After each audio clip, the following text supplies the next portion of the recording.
Bir adam düşün, önünde 500 kilo var. Sadece demir değil bu. Sadece bir halter değil, 500 kilo. İnsan bedeninin sınırlarıyla, korkuyla, acıyla, ölüm riskiyle yüzleştiği bir ağırlık. Salon nefesini tutmuş, kameralar açık, bütün dünya izliyor. Ama o adamın zihninde ne salon var, ne kamera var, ne rekor var. Eddie Hall o anda 500 kilo kaldırdığını düşünmüyor. Zihninde başka bir sahne var. Çocuklarının üzerinde bir araba var ve o araba kalkmak zorunda. Çünkü bu artık bir spor denemesi değil. Bu artık bir rekor denemesi değil. Bu bir baba içgüdüsü.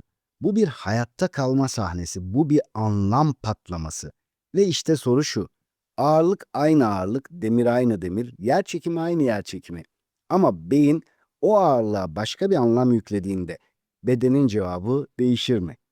Bir insan zihnindeki hikayeyi değiştirirse sınırını da değiştirebilir mi? Sevgili dost, bugün Bilinçaltı Kodlar serimizin 17. videosunda işte bunu konuşacağız. Başarı ve yüksek performans için beynini kandırmak mümkün mü? Yoksa daha doğru ifadeyle beynini kandırmak değil de beyninin performans sistemini bilinçli yönetmek mümkün mü? Çünkü burada kastettiğim şey kendini kandırmak, gerçeği inkar etmek, ben her şeyi yaparım diye boş bir cesaret üretmek değil. Burada kastettiğim şey şu.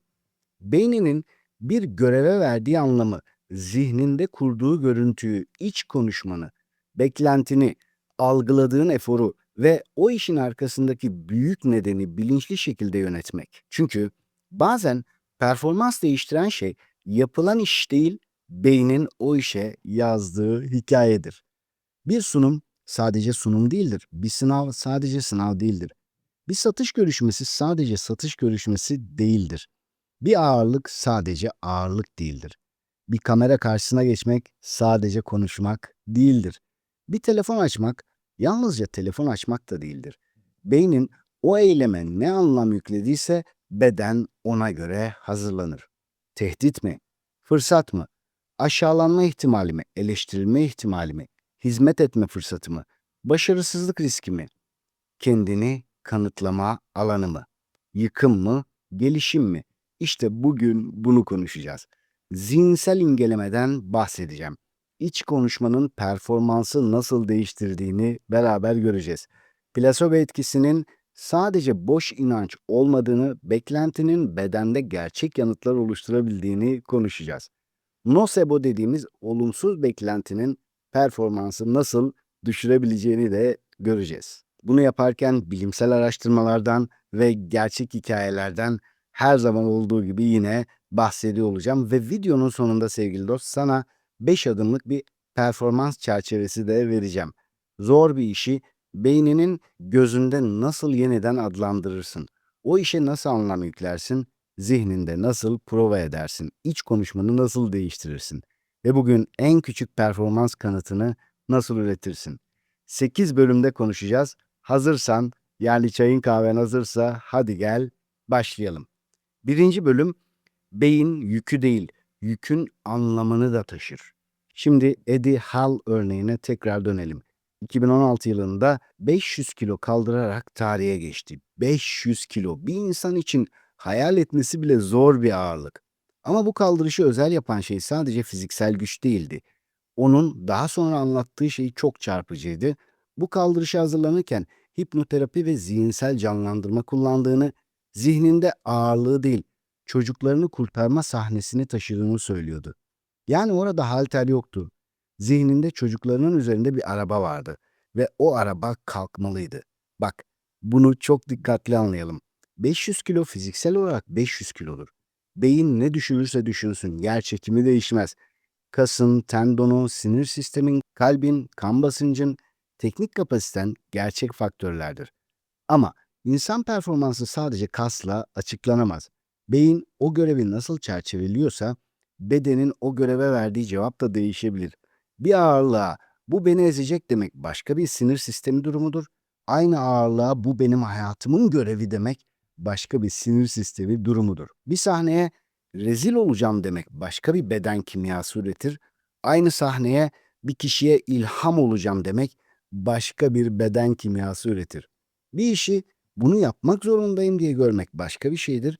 Aynı işi bu olmak istediğim insana verdiğim bir oy diye görmek başka bir şeydir. İşte burada çok önemli cümle şu: beden çoğu zaman ağırlığa değil, beynin ağırlığa yazdığı anlama tepki verir. Bunu günlük hayatta da görebiliriz. Bir anne çocuğu tehlikedeyken normalde kaldıramayacağı bir yükü kaldırmak için olağanüstü bir güç gösterebilir.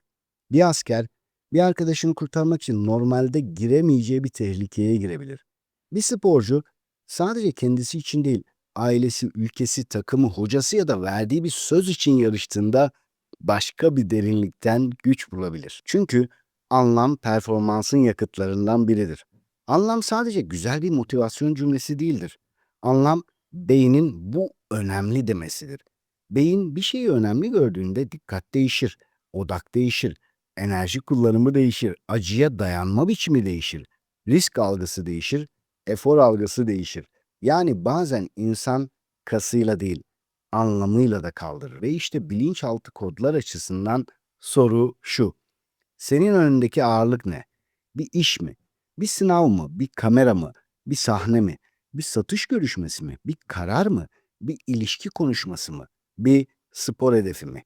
Ve sen beynine bu ağırlığı nasıl anlatıyorsun? Bu beni ezer şeklinde mi? Bu bana fazla şeklinde mi?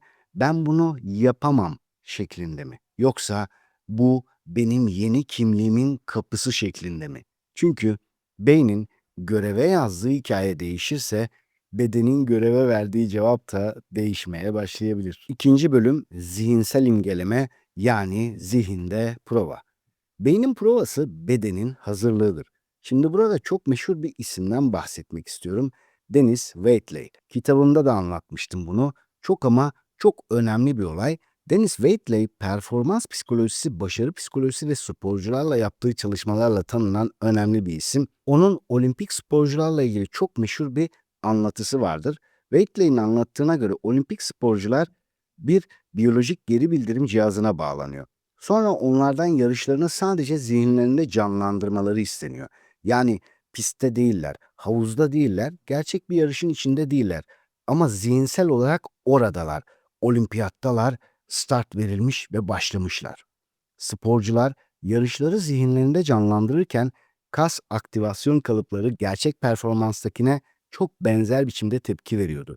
Yani şunu söylüyor bize aslında: onlar bunu net bir şekilde düşlediklerinde kasları gerçekten yarışıyormuşçasına tepki veriyor. Burası çok önemli. Bunun ardındaki fikir, yani zihinsel imgelemenin bedeni performansa hazırlayabileceği fikri güncel araştırmalarla da destekleniyor. Mesela 2016 yılında yayımlanan bir araştırma, ki bahsedeceğim bütün bilimsel araştırmaları videonun açıklamalar bölümüne ekleyeceğim. Bu araştırma zihinsel imgelemenin kas gücü performansına ciddi anlamda katkı sağladığını, özellikle fiziksel pratikle birlikte kullanıldığında çok güçlü sonuçlar verdiğini gösteriyor. Yani zihinsel prova sadece romantik bir hayal kurmak değildir. Beyin bir hareketi önce zihinde organize eder. Hareketin sırası, bedendeki his, nefes, ritim, odak, zor anlar, tepki, toparlanma, bunların hepsi zihinde prova edilir. Ve zihinde prova edilen şey sahada bedene daha az yabancı gelir ya da çok tanıdık gelir. Hani Joe Dispenza sıklıkla söylüyor ya, meditasyon tanıdık gelmek demektir. İşte bu. Bu cümleyi çok iyi düşün. Zihinde prova edilen şey sahada bedene çok tanıdık geliyor. Bunu tüm zamanların en çok madalya alan sporcusu Michael Phelps örneğinde de görebiliriz. Michael'ın yarışları zihninde defalarca canlandırdığı, adeta bir video kaset gibi iyi senaryoyu, kötü senaryoyu zihninde oynattığı sıkça anlatılır. Yarışın mükemmel geçtiği senaryo, çıkışın iyi olduğu senaryo, nefesin ritimde olduğu senaryo. Ama aynı zamanda aksilik senaryosu: gözlüğüne su kaçarsa ne olacak? Beklenmeyen bir şey olursa ne yapacak? Baskı artarsa ritmi nasıl koruyacak? Bu çok önemli. Çünkü amatör bir zihinsel prova çoğu zaman başardığımı hayal ediyorum şeklindedir. Profesyonel prova ise şöyledir: zor an geldiğinde ben kim olacağım? Panik olduğumda nasıl nefes alacağım? Bedenim yorulduğunda hangi komutu vereceğim? Biri bana itiraz ettiğinde nasıl sakin kalacağım? Kamera karşısında heyecanlandığımda nasıl devam edeceğim? İşte zihinsel imgelemenin gücü burada başlar. Sadece sonucu hayal etmek değil, süreci de prova etmek. Zor anı, yani tepkilerini prova etmek.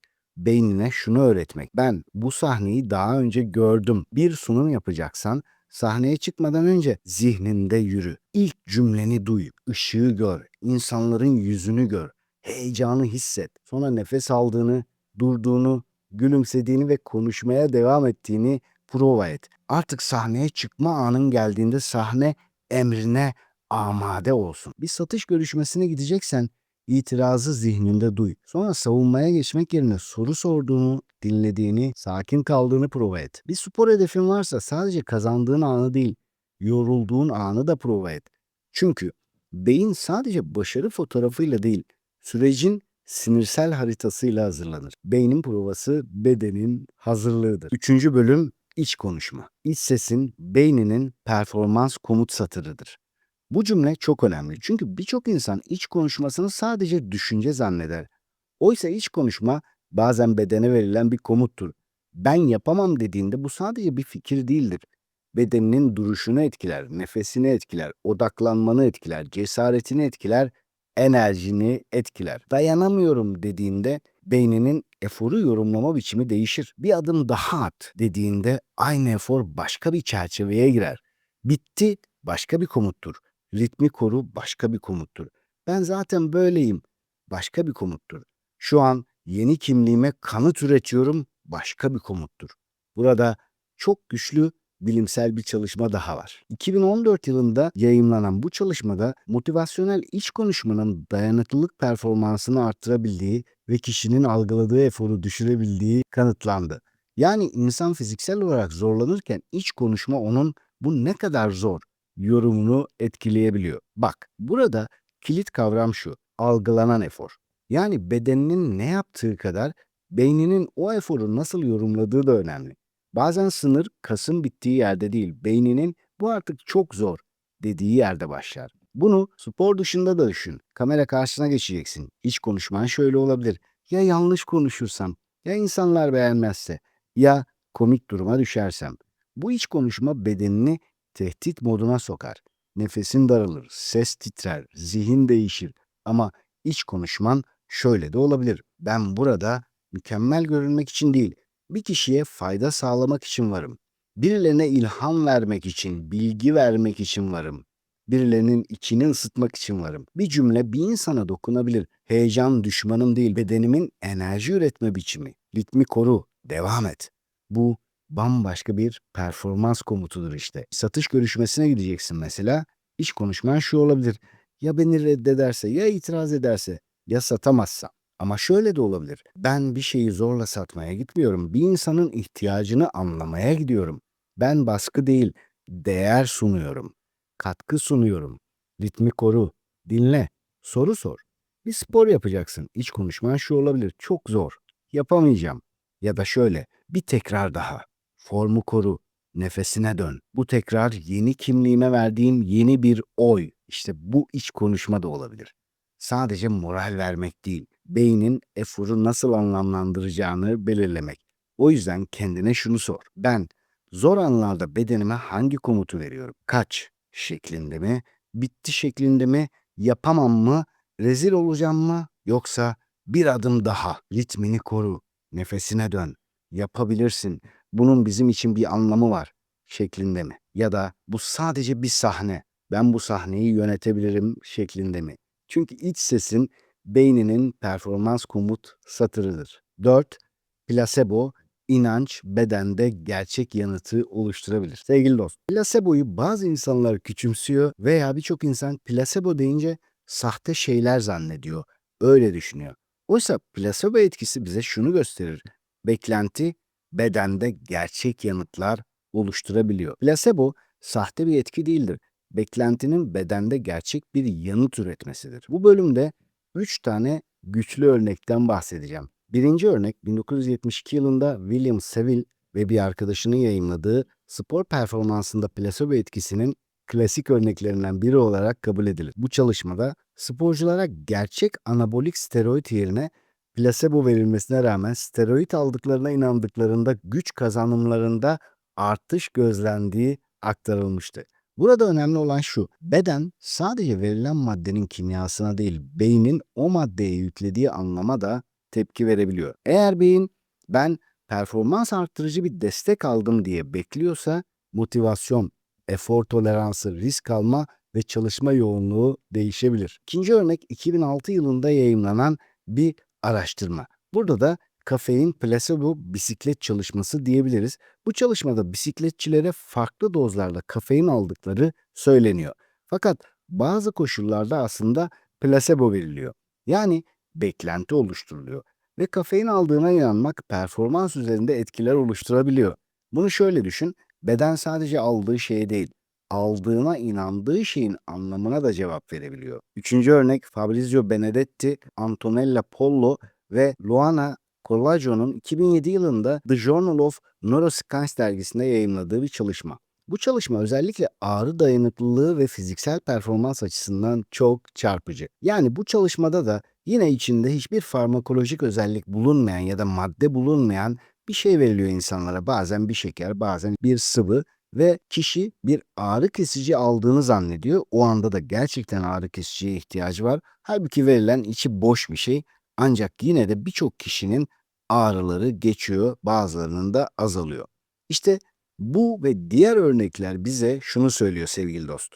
Plasebo sadece moral oldu meselesi değil. Beklenti beynin kendi kimyasal sistemlerini devreye sokar diyor bize bu. Yani gerçekten bedenine ne girdiği kadar beyninin o an neye inandığı da önemli. Bunu günlük hayatımıza bağlayalım. Bir işi zorunluluk diye yaptığında başka bir şey hissedersin. Aynı işi gelişim alanım diye yaptığında başka bir şey hissedersin. Bir yürüyüşü vakit kaybı diye görürsen başka şekilde hissedersin. Aynı yürüyüşü bedenime ve zihnime yatırım diye görürsen başka şekilde yürürsün. Bir konuşmacı beni yargılayacaklar diye düşünürse çok kötü hisseder, korkar. Ancak aynı konuşmayı bir insana katkı sunacağım diye gördüğünde bedeni bambaşka bir enerji üretir. Beşinci bölüm Nocebo, olumsuz beklenti performansın frenidir. Plasebo, olumlu beklentinin bedendeki etkisini nasıl anlatıyorsa, nocebo da olumsuz beklentinin bedenimizi nasıl aşağı çekebileceğini anlatıyor. Yani beynini olumlu yönde yönetmek performansını destekler ama beynini yanlış hikayelerle doldurmak performansını frenler. Ben zaten yapamam. Ben sahnede donarım. Ben satış yapamam. Ben ilanı aşk edemem. Ben kamera karşısında konuşamam. Ben baskı altında dağılırım. Ben bu sınav stresinin altından kalkamam. Bu ağırlık bana çok fazla. Bu iş benim kapasitemi aşar. Ben başladığımı sürdüremem gibi cümleler tekrar edildiğinde sadece bir düşünce olmaktan çıkar. Artık yenilgi provası yaptırmaktır zihnine. Olumsuz beklenti henüz başlamadan bedenine yenilgi provası yaptırıyor çünkü. Bir insan ben zaten konuşamam dediğinde konuşma başlamadan bedeni kapatır zaten o süreçleri. Bir insan bu iş beni aşar dediğinde o işe başlamadan zihin çözüm aramayı bırakabilir.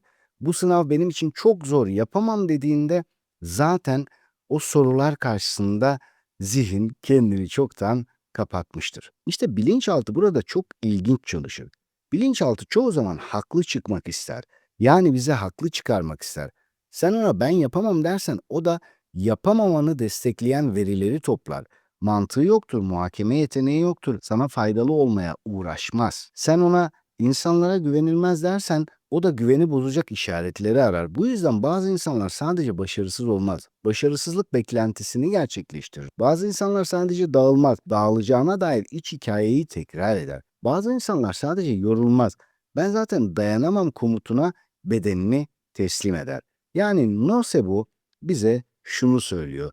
Zihin sadece destekleyen bir güç değildir. Yanlış kullanılırsa performansının frenidir. O yüzden yüksek performans için soru şu değildir.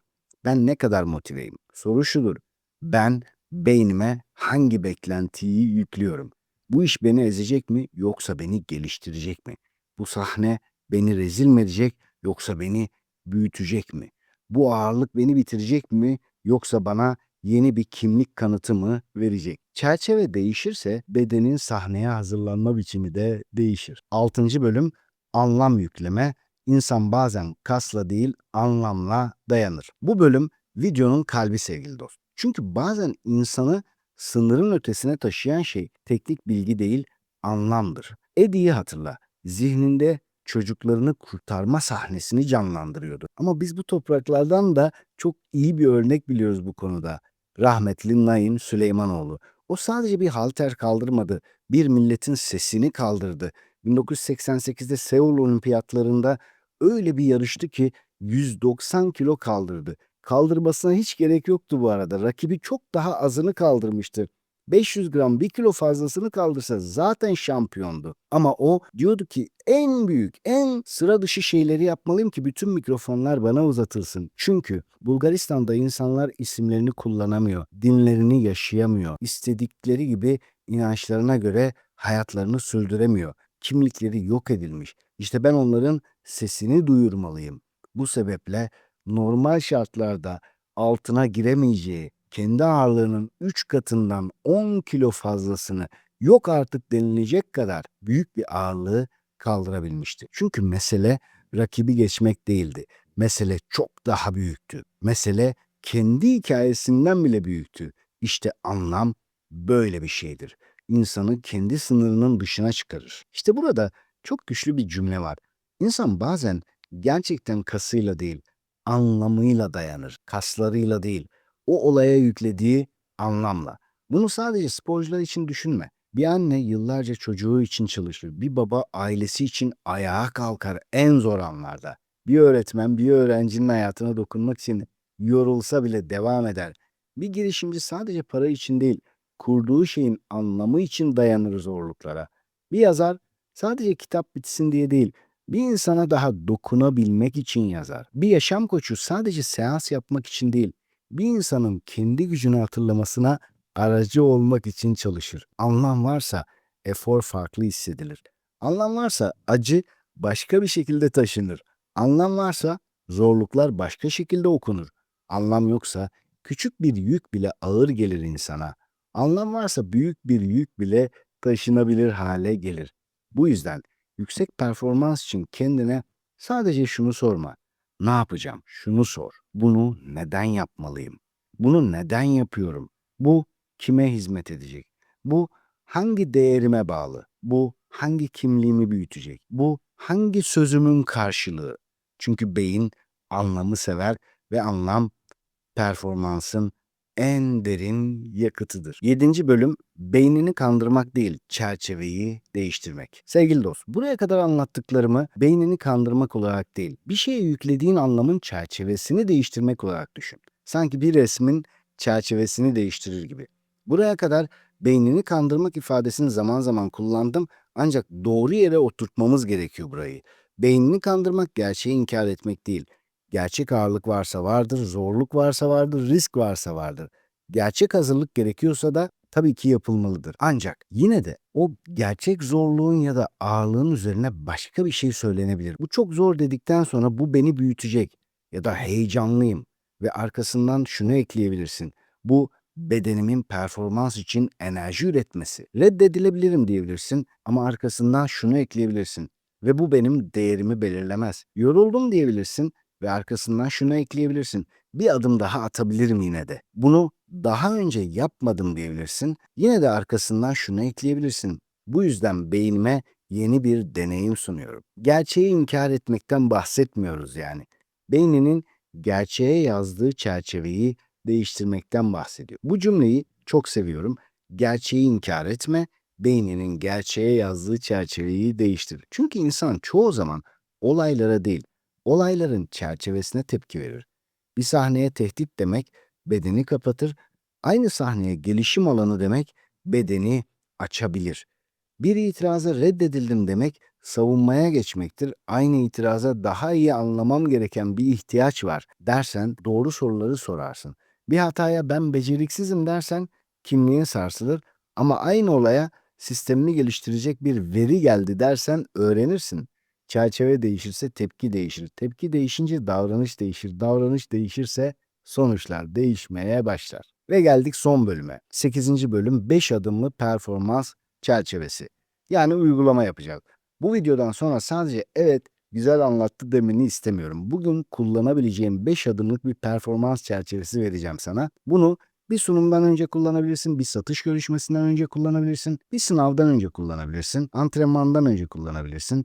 Zor bir konuşmadan önce kullanabilirsin. Kamera karşısına geçmeden önce de kullanabilirsin. Birinci adım, görevi yeniden adlandır. Sevgili dost, beyin kelimelerle çalışır, kelimelere tepki verir. Bir göreve verdiğin isim beynin o görevi nasıl yorumlayacağını etkiler.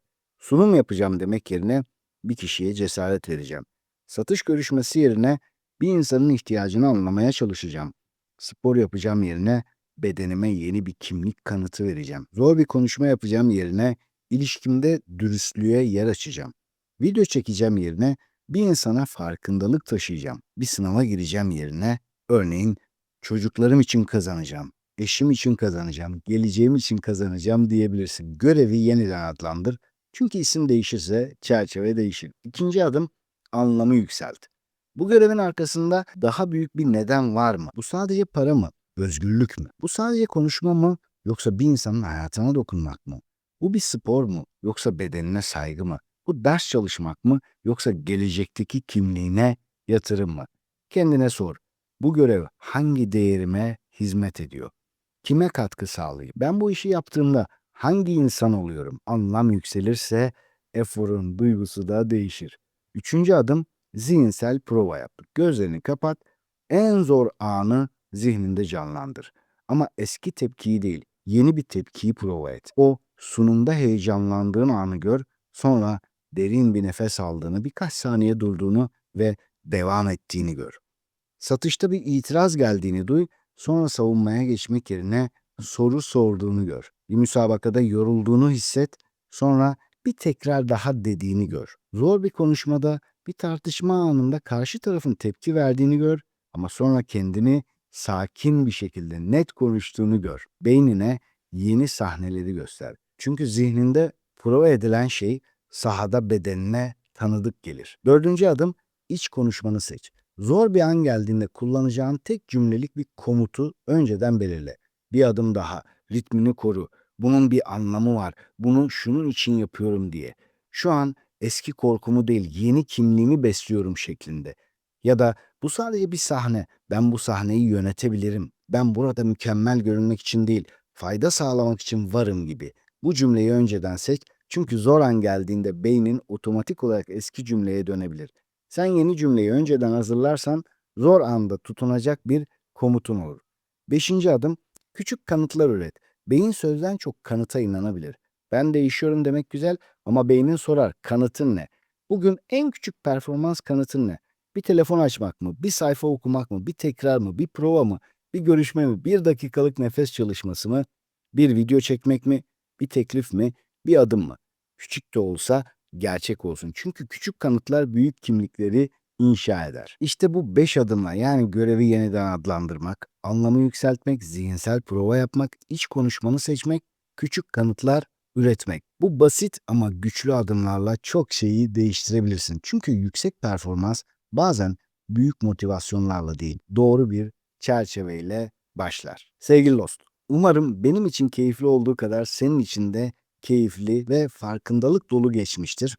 Eğer buraya kadar izlediysen ve henüz abone değilsen belki abone olmayı düşünebilirsin. Henüz videoyu beğenmediysen belki beğen butonuna basmayı da düşünebilirsin. Bunları hatırlatmamın sebebi şu: eskiden hiç yapmazdım ama YouTube algoritması böyle çalışıyor. Beğenmeye ve tepkilere, yorumlara daha fazla önem veriyor. Bazen ben de bir video izliyorum, çok beğeniyorum, abone olmayı, beğenmeyi unutuyorum. Bu sebeple hatırlattım. Unutma, bu kanal sadece senin gelişimin için var. Sadece fayda için var. Ve ben seninle bu yolculuğu yürümekten büyük bir mutluluk duyuyorum. Ve bitirirken insani bir hatırlatma yapmak istiyorum. Biliyorsun, Doğu Türkistan'da ve Filistin'de çok büyük bir zulüm var. Dünyanın birçok yerinde var ama artık buralarda gerçekten o kadar dehşet verici bir boyuta ulaşmış ki. Filistin'de belki videoları görüyorsundur. Çocuklar zorla ailelerinden koparılıyor ve nereye götürüldükleri bile bilinmiyor. İnsanlar işkencelerle öldürülüyor. Haber alınamıyor. Üzerlerine uzun zaman boyunca bombalar yağdı. Belki şu anda o bombalar durdu ya da azaldı. Ancak bu sefer de sistematik bir işkence uygulanıyor. Ve biz bunlara karşı bol bol paylaşabiliriz. Onlar için dua edebiliriz. Onlar için bütçemiz nispetinde yardımlar yapabiliriz ve en önemlisi boykot yapabiliriz. Umarım bana kızmazsın ama göz göre göre bunları yapmamak, hele hele ki boykot yapmamak adeta bir suça yardımcı olmak gibidir. Boykot çok önemlidir, çok soylu bir duruştur. Hemen her birimizin içinde dünyayı değiştirme arzusu vardır ya. Aslında bunu gerçekten yapabilmenin en doğru ve en basit yollarından biridir. Çünkü iyi ya da kötü, doğru ya da yanlış tüm firmalar senin, benim paramla büyürler. Ve eğer biz istersek kimin kazanacağını belirleyebiliriz. Eğer biz istersek kimin büyüyeceğini ya da büyümeyeceğini belirleyebiliriz. Eğer biz istersek dünyayı kötü ve güçlü insanlar değil, iyi ve güçlü insanlar yönetebilir. Bir sonraki videoya kadar kendine çok iyi bak. Sevgiler, selamlar.